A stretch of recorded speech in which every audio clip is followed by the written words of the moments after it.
శుక్లాంబరధరం విష్ణుం శశివర్ణం చతుర్భుజం ప్రసన్నవదనం ధ్యాయేత్ సర్వవిఘ్నోపశాంతయే. 26వ రోజు బద్ధ ఏకాదశి. ఈరోజు విష్ణు ప్రీతికై దీపారాధనలు చేయించుట, పురాణ శ్రవణముతోని జాగారము చేయుట మంచిది. 26వ అధ్యాయము అవతార నిర్ణయము. దుర్వాసుడు చివరకు వైకుంఠం వెళ్ళి విష్ణుమూర్తిని ఈ విధంగా ప్రార్థించడం ప్రారంభించాడు. బ్రాహ్మణ శరణ్య జగద్రక్షక మధుసూదన, సుదర్శన చక్రం బారి నుంచి నన్ను కాపాడు. ఓ సర్వవ్యాపక, కోటి సూర్య ప్రకాశమానమైన చూడటానికి అలవికాని నీ సుదర్శనాయుధము నన్ను వధించటానికి వస్తోంది. దానిని ఆపుచేయి. నీ భక్తాగ్రగణ్యుడైన అంబరీషునకు శాపం ఇచ్చిన పాపాత్ముణ్ణి నేను నిన్ను శరణు వేడుకొనుచున్నాను. నన్ను కాపాడుము. పూర్వము భృగు మహర్షి నిన్ను వక్షాన తన్నగా దానిని ఓర్చుకున్నావు. ఆ విధంగానే నా తప్పును క్షమించు అంటూ మొరపెట్టుకున్నాడు. అప్పుడు శ్రీ మహావిష్ణువు మందహాసముతోని, ఓ మునీంద్ర, బ్రాహ్మణులంటే నాకు చాలా ప్రాణము. అందులోనూ తపస్సాలలోని గొప్పవాడవైన నిన్ను గూర్చి వేరే చెప్పవలసిన అవసరం లేదు. నీవు సాక్షాత్తు శంకరుడవు. నీవు బ్రహ్మరూపధారివి. నీ ముఖం చాలా భయంకరంగా ఉన్నది. వేల్పులకు, సజ్జనులకు, విప్రులకు, గోవులకు మేలు చేసే నిమిత్తమే నేనెల్లప్పుడూ యుగ యుగాలలోనూ అవతారాలు దాల్చుతుంటాను. ఓ తాపసోత్తమ, నీవు చాలా నీచమైన పని చేశావు. అనవసరముగా అంబరీషునకు శాపం ఇచ్చావు. అతడు అన్ని ప్రాణులలోనూ నన్ను చూస్తూ ఉంటాడు.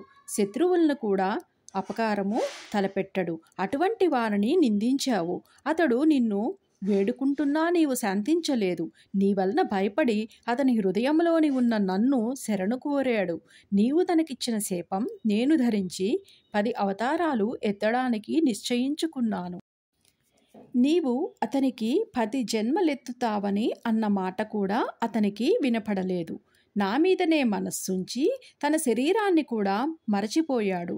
అతని హృదయంలోని ఉన్న నేను అతని చెవి రంధ్రం వలన అగుదురుగాక అన్న మాట విన్నాను.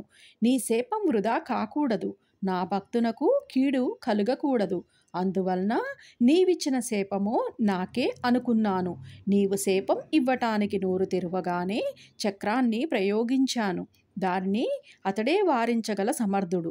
నీవు వెళ్ళి అంబరీషుణ్ణి శరణు వేడుకో అని అనెను. నీవు ఇచ్చిన శాపం ప్రకారము 1 మత్స్యావతారం దాల్చి శంభుడనే రాక్షసుని సంహరిస్తాను. 2 కూర్మావతారం దాల్చి మందర పర్వతాన్ని ధరిస్తాను. 3 వరాహావతారం పొంది లోకకంటకుడైన హిరణ్యాక్షుణ్ణి వధిస్తాను. 4 అటు జంతువు ఇటు మనిషి కాకుండా నరసింహావతారం ఎత్తి హిరణ్యకశ్యపుణ్ణి చంపుతాను.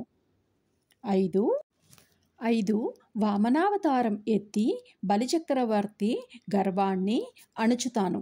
6 పరశురామావతారాన కసాయివాడిలా రాజులందరినీ నరుకుతాను.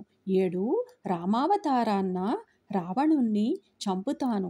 8 రాజార్హత లేని రాజుగా కృష్ణావతారాన పుట్టి మహాపాపాత్ముడైన కంసుణ్ణి వధిస్తాను. 9 కలియుగంలోని పాపాత్ముల్ని మోహింపచేసే నిమిత్తము పాషాండ మత బోధనార్హము బుద్ధుడనవుతాను.